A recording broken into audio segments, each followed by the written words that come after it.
이미지인데 생일날 사면 그런 아니요, 생일이 아니라 만 70세가 되면 보석 가능성이 높아집니다. 보석할 수가 있으니까. 그러니까 대통령이 직접 나와서 사면합니다라고 하는 것이 아니라 만약에 이 부분에 사면하는 것이 도움이 된다라고 했을 경우에 밑에서 만 70세가 되었으니 라고 얘기를 하면은 대통령이 묵인하는 방식으로 넘어갈 수도 있지만 김준일 기자님 말씀하셨던 것처럼 그냥 그대로 흘릴 가능성도 매우 높습니다. 그때 가봐야 2월 2일 이후에 가봐야 저는 명확하게 드러나지 않을까 생각합니다. 박근혜 전 대통령 생일도 아시네요? 여기 이제 포털사이트 검색해보면 찾아봤군요. 그걸 뭐 굳이 외울 필요가 뭐가 있겠어요.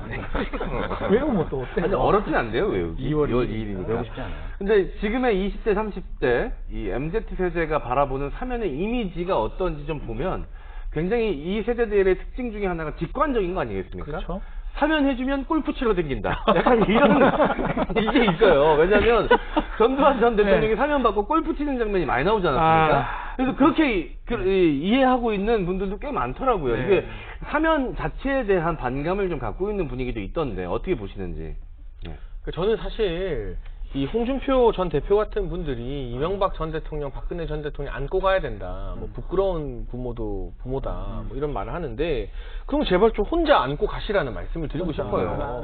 다 같이 나는 안고 싶은 마음이 없는데 다 같이 안고 구렁텅이로 빠지지 말고 지금 보수 야권의 절체절명의 아직 위기입니다. 이번에 만약에 정권 교체 못하면 거의 이 보수 진영의 씨가 마를지도 몰라요. 왜냐하면 지방 권력 지금 다 민주당에 넘어가 있죠. 이번에 서울, 부산 겨우 찾아왔지만 구의원이나 시의원들 보면 국회 권력 다 넘어가 있죠. 뭐 사법부 권력 사실상 김명수 대법원장 체제로 넘어갔다고 보는 게 보수 야권의 일반적 시각이거든요. 그런데 대권까지 한 번 더 넘겨주면 그냥 고착화되는 거예요. 아예. 게임의 룰 자체가 바뀌게 되는 건데 이 위기감을 느끼지 못하고 정권 교체에 도움이 안 되는 것들을 굳이 끌고 가는 이유가 무엇인지 모르겠다. 그리고 만약 정권 교체를 일단 하면 중도층과 젊은 층의 지지를 바탕으로 정권 교체를 하면 그때 가서 인도적으로 이 사면 문제를 논의하기도 저는 쉬워진다고 보고요. 결과적으로는 뭐 김준일 기자님이나 저는 생각이 조금 다른데 정권 교체 할 수 있을 것 같다는 분위기가 무르익어서 청와대에서 위기감을 느껴지게 되면 그러면 임기 말에 저는 사면 진지하게 검토할 가능성도 생긴다고 봐요.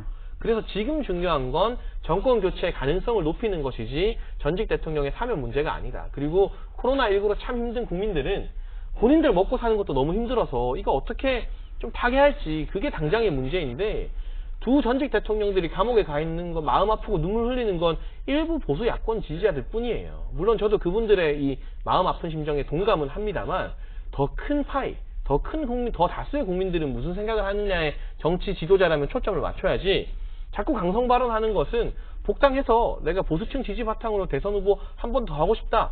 이 정도 수준밖에 안 되기 때문에 홍준표 전 대표 정도의 커리어를 가진 분이라면 좀 큰 그림을 보시고 큰 정치를 해달라 이런 부탁을 드리고 싶습니다. 홍준표 전 대표, 홍준표 의원한테 메시지를 던지는 거예요. 난 서병수 홍준표 다 깐다고 나는 보수라고. 할 말은 하는 장해찬. 장해찬 데스노트 나옵니까? 저는 이제 장해찬 평론가가 이제 보수 패널이고 제가 진보 패널인데 늘 있지만 항상 이 정권 들어서는 제가 이제 방어적인 입장을 해야 되잖아요. 근데 탄핵 얘기나 사면 얘기 나올 때마다 늘 항상 저는 흐뭇하게 보고 있습니다. 그렇죠. 왜냐면 답은 정해져 있어요. 탄핵은 정당한 것이었고 사면하면 안 되는 거예요. 근데 계속 위에서 힘 있는 사람들이 엉뚱한 얘기를 하고 있으니까 얼마나 답답할까라는 생각이 들면서 가끔씩 나도 이렇게 흐뭇할 때가 있구나라는 생각이 듭니다. 편들어주기 막 싫을 때도 있는 거죠. 같은 진영이라도. 그렇죠. 그러니까 제가 이제 오창석 평론가와는 다르게 저는 서병수 의원이나 홍준표 전 대표도 까는 거죠. 아니 저도 서병수 의원이나 홍준표 의원 깝니다. 자기 편을 까야지. 자기 편. 많이 깠잖아요 오늘. 민주당 패널도 민주당 실드가 안 되는 부분은 어디입니까? 오늘 첫 번째 주제였죠?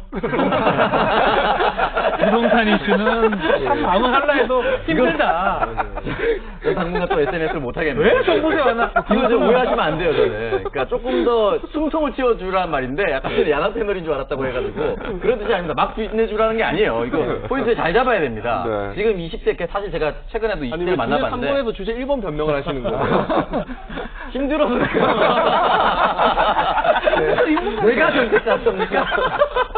여론조사. 지금 없는데. 저희도 지금 20대 만나보니까 저희 때랑 또 달라요. 제가 36살인데 딱 10년 전에 제가 취업할 때랑 분위기가 너무 다르고요. 그렇죠. 현대차, 흔히 말해서 그 당시에는 전전기라고 해서 전자공학과, 전자전기 컴퓨터공학과, 기계공학과 이렇게 하면은 졸업과 동시에 취업이 됐어요. 요즘에는 출신들 취업이 안 돼. 전화기라고 있습니다. 정확히 화학공학과까지 해서 전화기, 기계과가 이렇게 세学과가 있는데 졸업과 동시에 취업이 되는데 지금 공채 열리는 대기업이 없습니다. 없으니까요. 이 사람들에게 집도 못 구하고 일자리도 못 구하게 되는 상황이 돼버리니까 마음이 너무 아픈 거죠. 그러니까 이 부분에 대해서는 조금이라도 주거 안정에 대해서